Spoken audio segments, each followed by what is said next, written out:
군산의 낡은 단독주택 골목, 오늘따라 눈발이 많이 날리고 있습니다. 정부는 마당 끝 작은 창고에서 기름통을 들어 올렸습니다. 아주 적은 양의 기름만 남아 있습니다. 난로는 서서히 꺼져가고 있었고 방 안온도 또한 서서히 온기를 잃어가고 있었습니다. 할머니, 추워요. 탁민이 이불 속에서 작은 목소리로 말했습니다. 3살 아이의 얼굴은 붉게 달아올라 있었습니다. 정부는 손등으로 손자의 이마를 짚어보았습니다. 뜨거웠습니다. 현관문이 열리는 소리가 들렸습니다.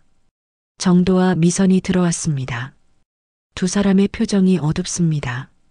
어머니, 정도가 방문 앞에 섰습니다. 미선은 뒤에서 고개를 숙였습니다. 탁민이가 자꾸 아프잖아요. 병원비도 계속 들고요. 저희도 이제 한계예요. 정부는 손자를 품에 더 꼭 안았습니다. 그래서 탁민이를 어머니가 맡아주세요. 저희는 서울로 올라가서 다시 시작하려고요. 미선이 입을 열었습니다. 시어머니, 죄송해요. 정말 더 이상은 못 키우겠어요. 정분의 가슴이 철렁 내려앉았습니다. 하지만 표정은 변하지 않았습니다. 70년을 살아온 세월이 그녀를 단단하게 만들어 놓았습니다. 알겠다. 정부는 담담하게 대답했습니다. 언제 떠나실 건가요? 내일 새벽에요. 정도가 고개를 돌렸습니다. 미선은 탁민을 한번 보더니 방을 나갔습니다. 다음 날 새벽 5시 현관문이 조용히 닫혔습니다. 정부는 창가에 서서 멀어져가는 차 소리를 들었습니다. 탁민은 여전히 열에 시달리며 잠들어 있었습니다. 정부는 부엌으로 가서 쌀독을 열어보았습니다. 바닥이 보였습니다. 냉장고 안에는 김치 몇 포기와 달걀 3개가 전부였습니다. 통장 잔고는 10만 원 남짓했습니다. 괜찮다. 정부는 혼잣말을 했습니다. 지난 50년간 이보다 어려운 일들을 겪어왔습니다. 남편이 일찍 세상을 떠났을 때도, 정도를 혼자 키워야 했을 때도 버텨냈습니다. 오후가 되어서야 탁민이 깨어났습니다. 열은 조금 내린 것 같았습니다. 할머니, 엄마는요? 엄마는 일하러 가셨단다. 언제 와요? 정부는 잠시 말을 멈췄습니다. 조금 오래 걸릴 거야. 탁민이 작은 손으로 정분의 손을 잡았습니다. 할머니가 있으면 돼요. 정분의 눈가가 뜨거워졌습니다. 하지만 눈물을 흘리지는 않았습니다. 저녁 무렵 정부는 마지막 달걀 하나로 죽을 끓였습니다. 탁민에게 먹이고 나서 자신은 물에 밥을 말아 먹었습니다. 밤이 깊어갔습니다. 난로 없는 방은 점점 추워졌습니다. 정부는 이불을 2장 더 꺼내서 탁민을 감쌌습니다. 그리고 아이 옆에 누웠습니다. 할머니, 응? 무서워요. 뭐가 무섭니까? 아파서요. 정부는 탁민의 등을 토닥였습니다. 괜찮다. 할머니가 있잖니. 바깥에서는 여전히 눈이 내리고 있었습니다. 창문 틈으로 차가운 바람이 들어왔습니다. 정부는 탁민의 작은 몸을 더 꼭 안았습니다. 그때 아이가 희미하게 웃었습니다. 열 때문에 몽롱한 상태였지만 분명 웃고 있었습니다. 정부는 그 순간을 평생 잊지 못할 것 같았습니다. 모든 것이 무너졌지만 이 아이만큼은 절대 놓을 수 없다는 생각이 들었습니다. 끝까지 내가 지킨다. 정부는 속으로 다짐했습니다. 군산을 떠난 지 일주일 만에 정부는 부천에 도착했습니다. 중개사무소 직원이 안내한 반지하 원룸은 습기가 가득했습니다. 창문은 인도와 맞닿아 있어서 지나가는 사람들의 발만 보였습니다. 보증금 300만 원, 월세 40만 원입니다. 보증인은 필요 없고요. 정부는 마지막 남은 돈을 세어보았습니다. 간신히 보증금과 한 달치 월세를 낼 수 있었습니다. 여기로 하겠습니다. 탁민은 정분의 품에 안겨서 빨간 벽돌을 만져보았습니다. 손가락 끝이 축축해졌습니다. 봐봐, 집이에요? 응, 우리 새 집이야.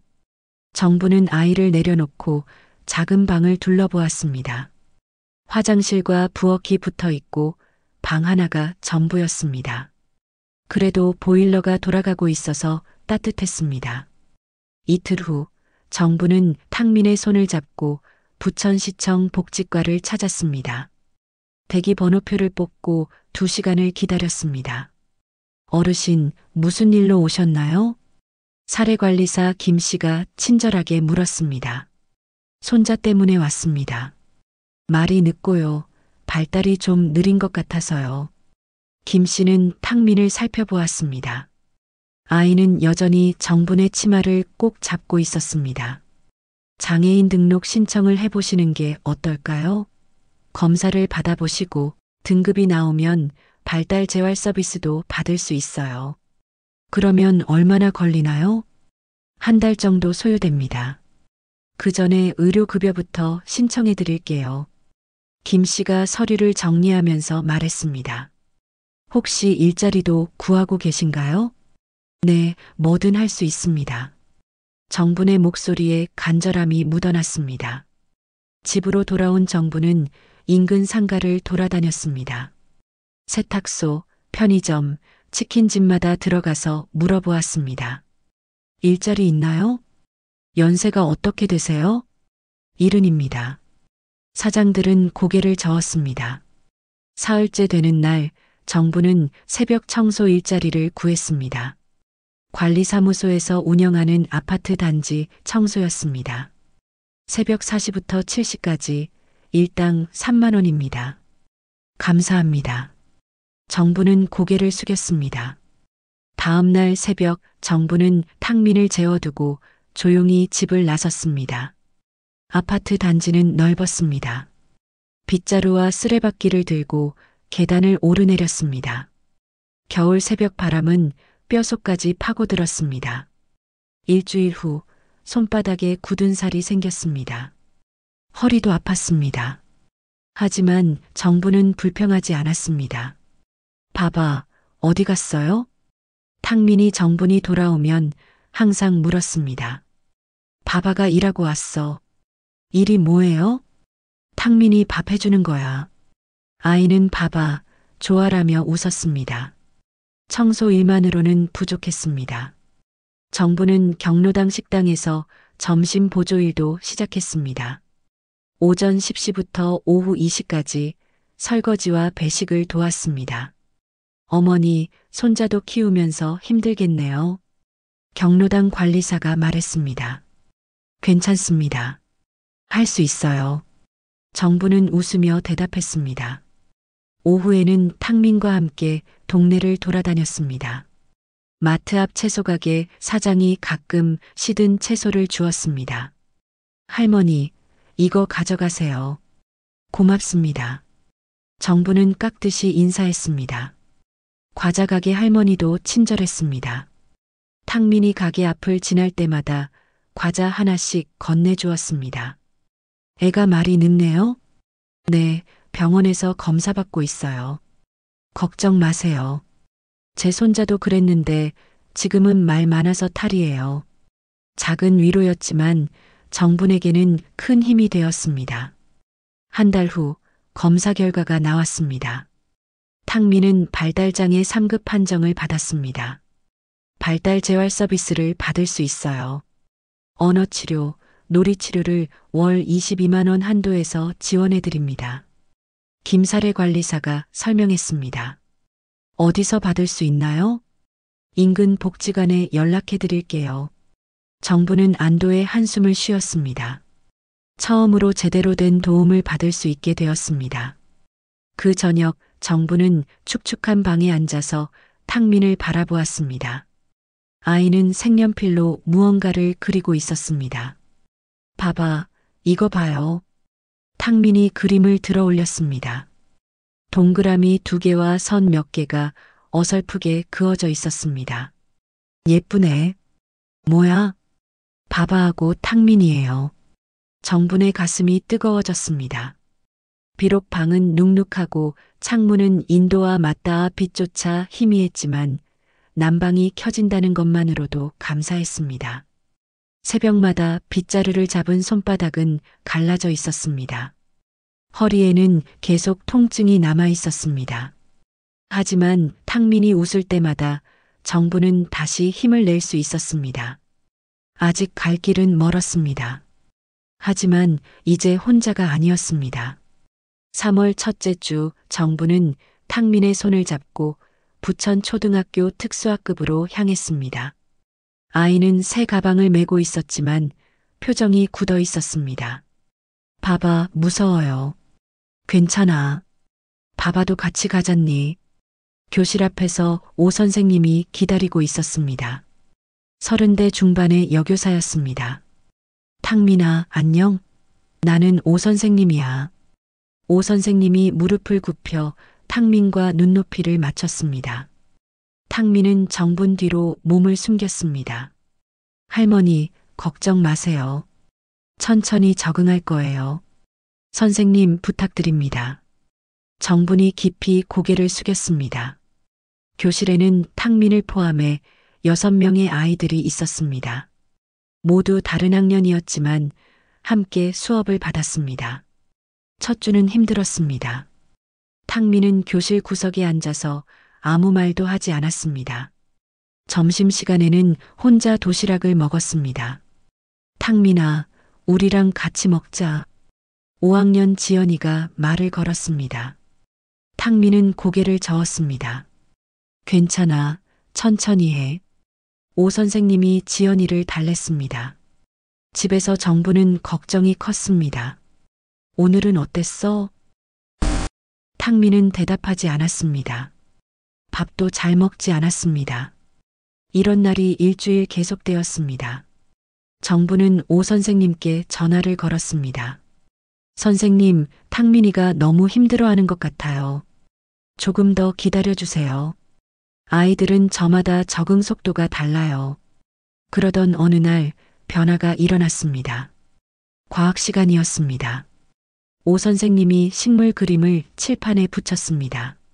나무는 우리에게 무엇을 줄까요? 아이들이 손을 들었습니다. 그늘이요. 열매요. 탕민은 여전히 조용히 앉아 있었습니다. 그런데 오 선생님이 나무는 우리가 숨 쉴 수 있는 공기도 만들어준다고 설명했을 때였습니다. 나무가 숨 만든다. 탕민이 갑자기 말했습니다. 교실이 조용해졌습니다. 모든 아이들이 탕민을 보았습니다. 맞아, 탕민아. 나무가 산소를 만들어줘서 우리가 숨을 쉴 수 있어. 오 선생님이 환하게 웃었습니다. 나무가 숨 만든다. 탕민이 다시 또렷하게 말했습니다. 정확한 발음이었습니다. 그날 집에 돌아온 탕민은 달랐습니다. 봐봐, 나무가 숨 만든다고 했어요. 그래, 우리 탕민이가 발표도 했구나. 정분의 얼굴에 미소가 번졌습니다. 더 알고 싶어요. 탕민의 눈이 반짝였습니다. 다음 날 정부는 동네 중고 서점을 찾았습니다.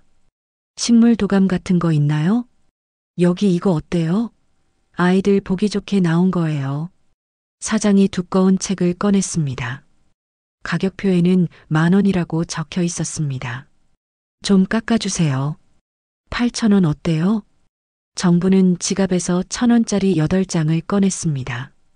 그날 밤부터 정분과 탕민의 공부 시간이 시작되었습니다. 봐봐, 이거 뭐예요?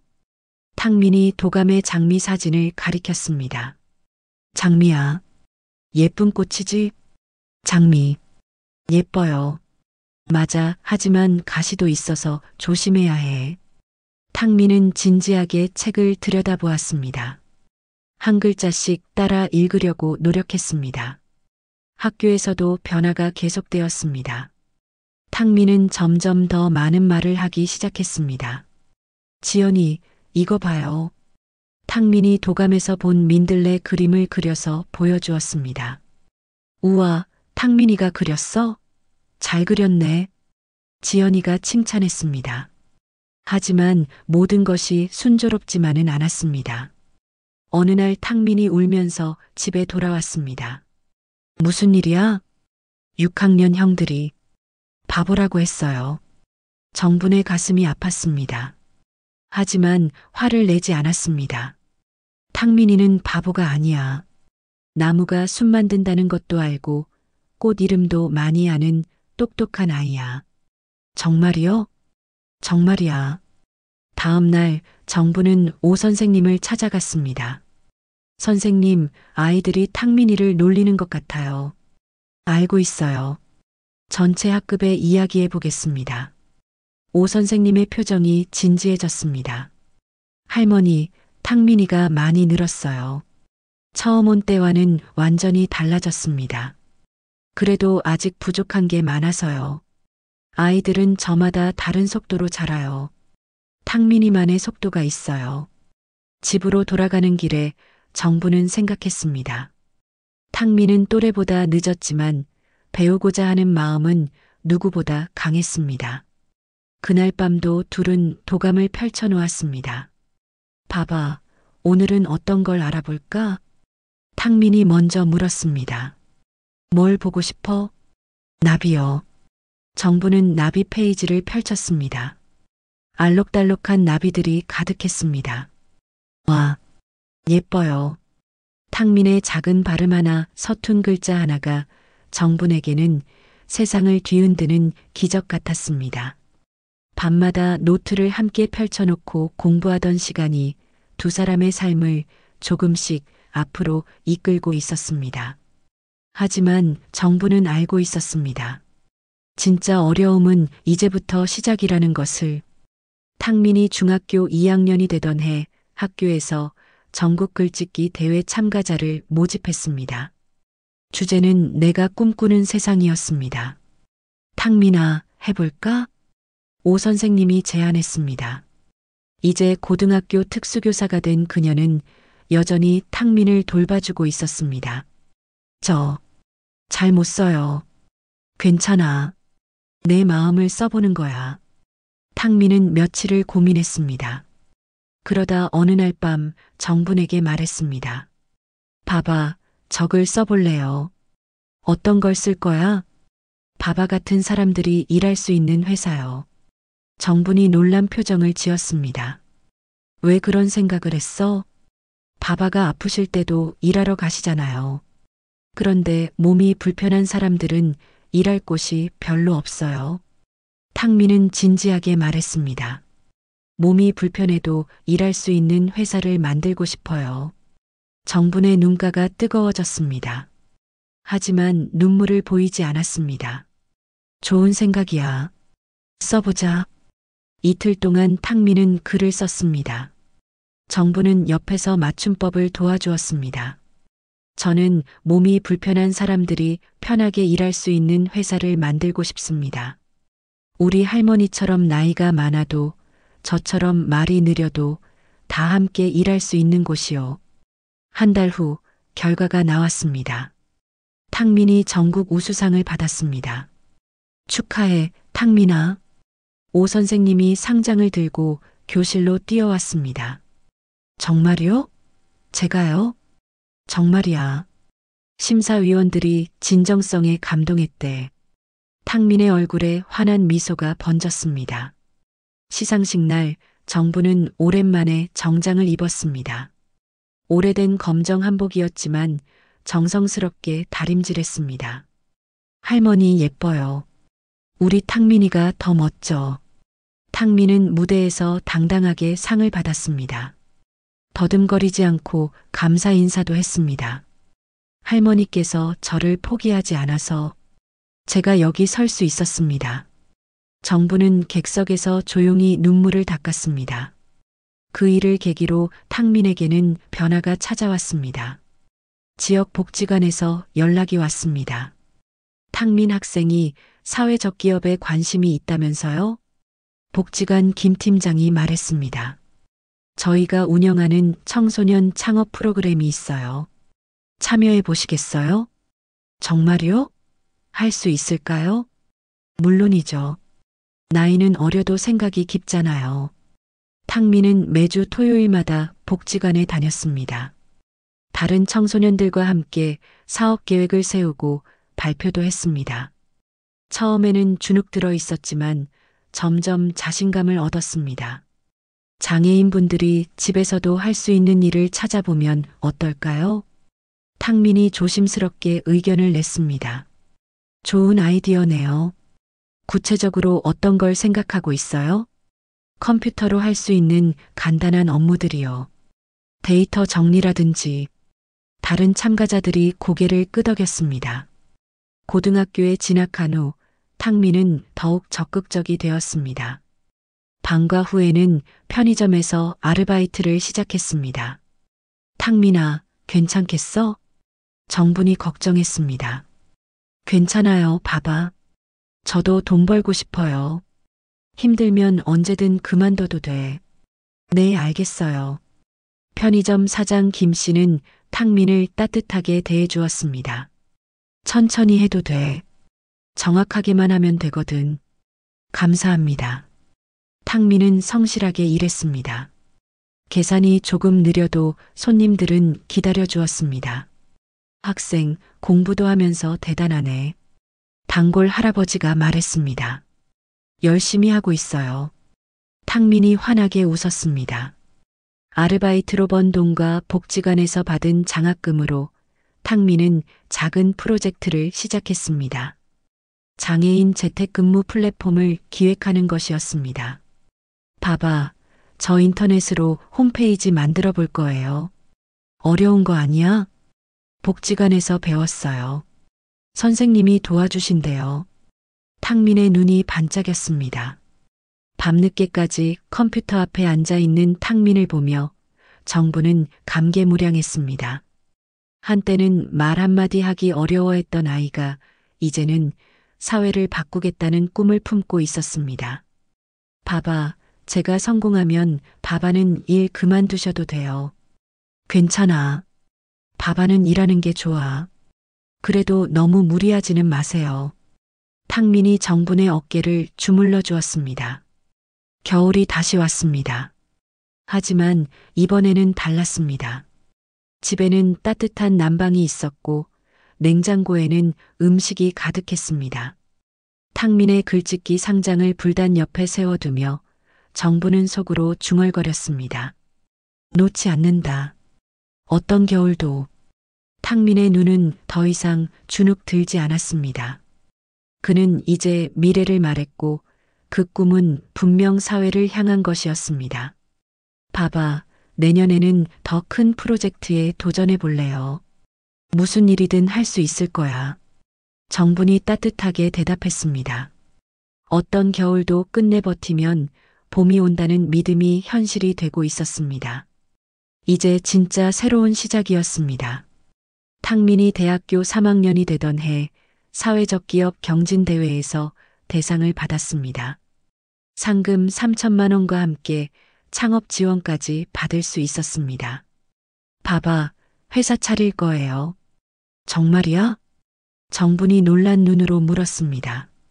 네, 이름도 정했어요. 흰토끼 풀이요. 예쁜 이름이네. 왜 그걸로 정했어? 탕민이 잠시 생각했습니다. 흰토끼 풀은 작지만 땅을 비옥하게 만들잖아요. 저희 회사도 그랬으면 해요. 정부는 고개를 끄덕였습니다.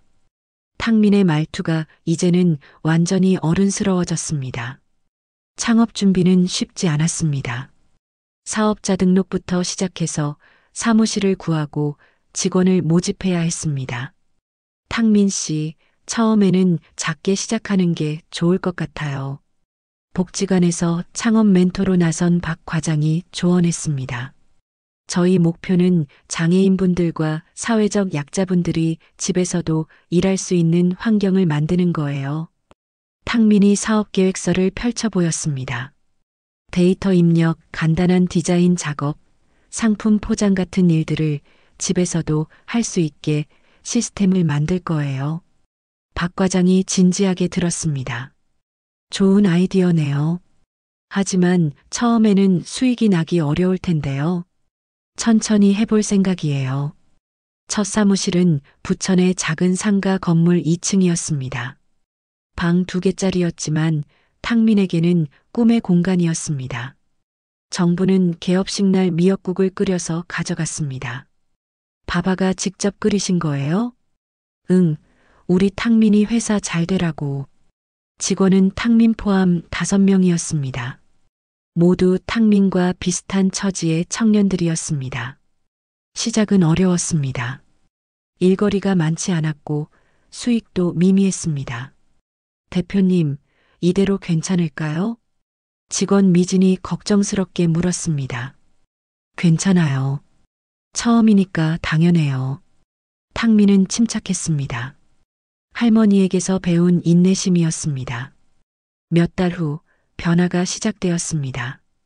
지역 중소기업들이 하나둘 일을 맡기기 시작했습니다. 장애인 고용 의무 때문에 고민이 많았는데 이런 방식이 있었네요. 한 제조업체 사장이 만족해했습니다.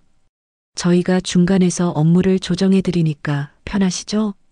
네, 품질도 좋고요. 흰토끼 풀의 평판이 조금씩 알려지기 시작했습니다. 탕민이 25세가 되던 해 정식으로 법인을 설립했습니다. 직원도 20명으로 늘었습니다.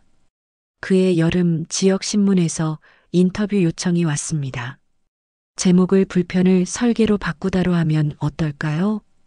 기자가 제안했습니다. 좋네요. 기사가 나간 후 문의 전화가 급증했습니다. 전국에서 연락이 왔습니다. 서울에도 지사를 내면 어떨까요? 미진이 제안했습니다. 천천히 생각해봐요. 너무 빨리 커지면 관리가 안 돼요. 탕민은 신중했습니다. 그해 가을 탕민은 정분과 함께 군산을 다시 찾았습니다. 옛집은 빈터가 되어 있었습니다. 여기가 우리가 살던 집이야. 정분이 말했습니다. 기억나요. 추웠던 겨울. 탕민이 조용히 말했습니다. 미안해. 그때 많이 힘들었지? 아니에요, 바바. 탕민이 정분의 손을 잡았습니다. 바바가 날 버리지 않았어. 그게 내 인생을 살렸어. 정분의 눈가에 눈물이 맺혔습니다. 나도 탕민이 때문에 살았어. 둘은 한동안 말없이 서 있었습니다. 이제 정말 괜찮아요, 바바. 더 이상 걱정하지 마세요. 그래, 우리 탕민이가 훌륭하게 컸네. 돌아오는 차 안에서 탕민이 말했습니다. 바바, 이제 편하게 지내세요. 회사도 안정됐고요.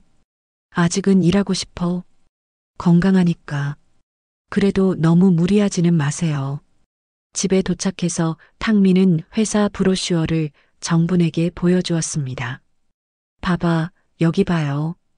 흰토끼 풀이 도움을 준 분들이 벌써 100명이 넘어요. 정부는 브로슈어를 찬찬히 들여다보았습니다. 일하는 사람들의 밝은 얼굴들이 가득했습니다. 모두 탕민이 덕분이네. 아니에요. 바바 덕분이에요. 그날 밤 정부는 불단 앞에 앉았습니다. 탕민의 상장들과 회사 인증서가 나란히 놓여 있었습니다. 군산의 겨울날 낡은 집에서 떨던 아이는 이제 많은 사람의 삶을 지탱하는 존재가 되었습니다. 정부는 흐르는 눈물을 감추며 웃었습니다. 그녀의 희생과 믿음은 결국 절망을 희망으로 바꾸는 봄을 불러온 것입니다. 창밖에는 봄비가 내리고 있었습니다. 새로운 계절, 새로운 희망의 시작이었습니다. 끝까지 놓지 않아서 잘했어. 정부는 혼잣말을 했습니다. 어떤 겨울도 끝내 버티면 봄이 온다는 것을 이제 그들은 증명해낸 것입니다.